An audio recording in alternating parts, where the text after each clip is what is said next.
I hired you. I hit you up, said, let's work. You didn't respond for 2 hours, and then I fired you on the spot from your probably dream job. I appreciate everything about it.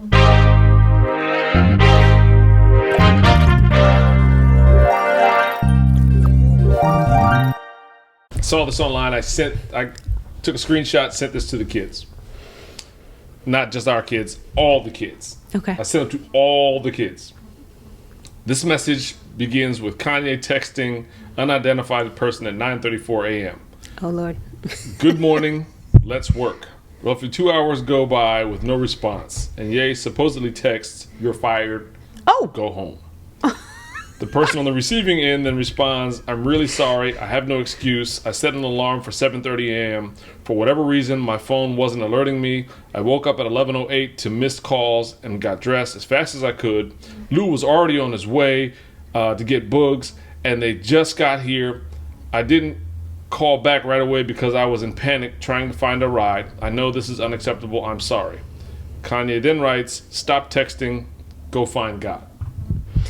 Which I understand. Like, as soon as he replied with, you're fired, there was really nothing that you needed to say after that. That's why I sent it to the boys. I'm not like a huge Kanye dude right now. Right. I have been in the past before, things, perspectives went off changed. The rails. Right? Yeah. But when I saw this, I needed those guys to see this and know that I am 100% behind this engagement. You need to see this as a rep from the bench.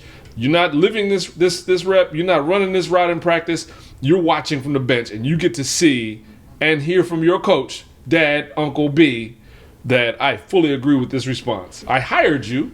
I hit you up, said, let's work. You didn't respond for 2 hours, and then I fired you on the spot from your probably dream job.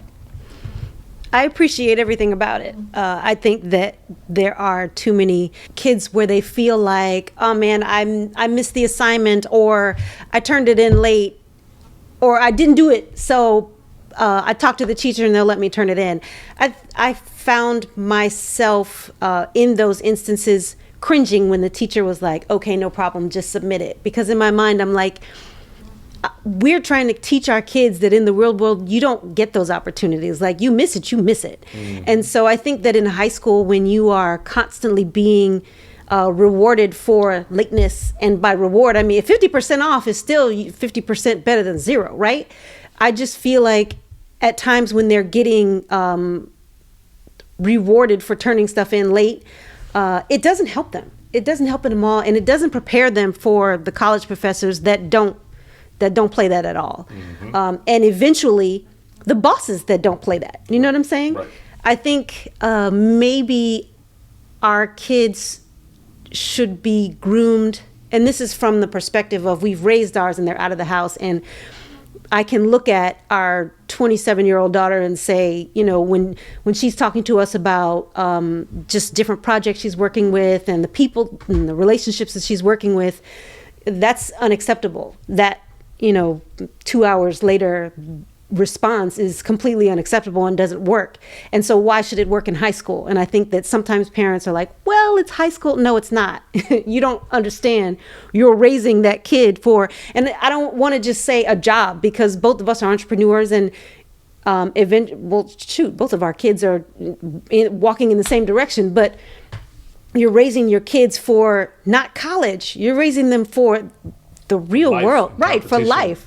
And the challenges that come with it. It's not about, schoolwork at all. But I just feel like they don't get it. And a lot of times the teachers are unfortunately allowing the late work, and it becomes a trend. We've seen it in our house with our kid. It most definitely became a trend. I agree wholeheartedly. Yeah. I can't imagine being hired for a multi-million-dollar project and, it's a one-on-one relationship, because this guy was the engineer, one of the recording engineers on the new album. Mm-hmm. I can't imagine getting my number called to participate in the multi-million-dollar project, and I get okay, let's go right now. Right. Creative inspiration is hit. And let's sleep. Go to work. And it's 9:30 in the morning, and for some reason, I don't see it. I don't even understand the mentality. I can't either. I couldn't put myself in that position, right? But the idea from such a far away perspective that not only are you're not like on a different conference call, working on a different project, you are asleep. They could have been working till 2 in the morning. They could have been working till 3 in the morning. So what? I get it. Rent you a Tesla for the month, sleep, put it on camper mode, plug that joint in, sleep outside the studio until Kanye is ready. Somebody tap on the glass and get up, brush teeth, go in there and work. Because that's the nature of doing projects. First of all, nothing is permanent. It's temporary. It's right now. Right. You're doing something right now that's meant to be outstanding. That's meant to be, refined over and over and over again until it is ready for the world, and then you can go back to your regular life where whatever you do on a regular basis. But for this period of time, when presumably you're getting paid and you're getting credit, dude, you can't be normal. Yeah, I think the message in here is one, be prepared. Be prepared. Show up on time. On time is late. Yeah, therefore be early. And it's not I guess for us parents, it's our job to make sure they are prepared. Yeah.